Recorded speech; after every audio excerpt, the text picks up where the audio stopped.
Praise the Lord. கர்த்தருடைய பரிசுத்த நாமத்துக்கு மகிமை உண்டாவதாக. இந்த நாளுடைய தியானத்துக்காக ஒரு வேத பகுதி வாசிப்போம்.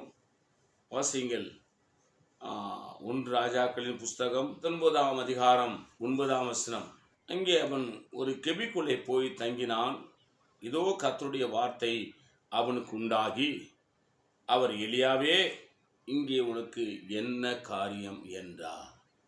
கவனிங்க, ஆகாபுக்கும் ஏசவேலுக்கும் பயந்து கொண்டு எலியா ஒரு குகைக்குள்ளே போய் ஒளிந்து கொண்டான்.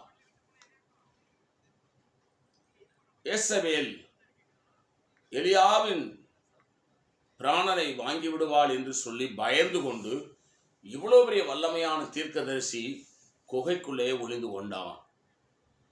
ஆனால் கர்த்தர் அவனை பார்த்து சொல்றாரு, அவனுக்கு தரிசனமாக, எலியாவே, உனக்கு இங்கு என்ன வேலை?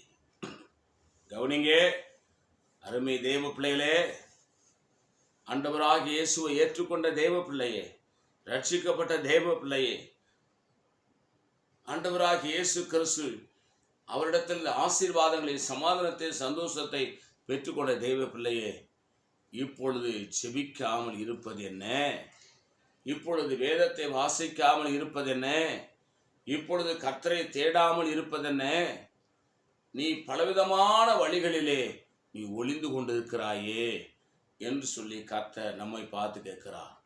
அருமை தேவ பிள்ளையே, கர்த்தரிடத்திலே எத்தனை நன்மைகளை பெற்றுக்கொண்டீர்கள், எத்தனை ஆசீர்வாதங்களை பெற்றுக்கொண்டீர்கள். கர்த்தர் உங்களுக்கு எவ்வளோ நன்மை செய்திருக்கிறார். ஆனால் அதையெல்லாம் மறந்துட்டு,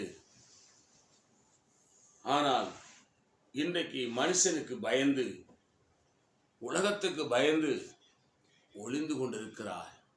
ஆண்டவர் திரும்ப சொல்றாரு, உனக்கு தரிசனமாகி உனக்கு இங்கு என்ன வேலை? ஆண்டவர் சொல்றார், ஒரு முறை நீ ஜெபித்த பொழுது வானத்தை அடைத்து மழை பெய்யாதபடி தடுத்தேன். இன்னொருவரை ஜெபித்த பொழுது பெரும் மழையை வரப்பண்ணினேன். இப்படி ஏராளமான அற்புதங்களை நான் உனக்கு செய்திருக்கிறேன்.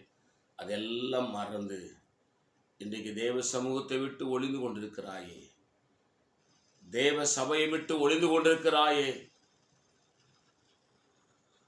தேவ பிரசனத்தை விட்டு ஒளிந்து கொண்டிருக்கிறாயே, உலக பிரகாரமாக வாழ்ந்து கொண்டிருக்கிறாயே. ஜெபம் இல்லை, வேத வாசிப்பு இல்லை, தியானம் இல்லை, சபை இல்லை, ஊழியம் இல்லை, இப்போ ஒன்றுமில்லாமல் நீ உலகத்தோடு ஒட்டி வாழ்ந்து கொண்டிருக்கிறாயே. உனக்கு இங்கு என்ன வேலை? கர்த்தர் உன்னை அழைக்கிறார். நான் உங்களுக்காக ஜெபிக்கிறேன். பரிசுத்த பிதாவே, நீ எங்களோடு என்னோடு பேசுகிற நல்ல வார்த்தைகளுக்காக சொல்கிறேன். இந்த வார்த்தையினுடைய எங்களை ஆசீர்வதியும். இயேசுவின் நாமத்தில் வேண்டிக் கொள்கிறோம் பிதாவே, ஆமேன். God bless you. கர்த்தர் உங்களை ஆசீர்வதிப்பாராக.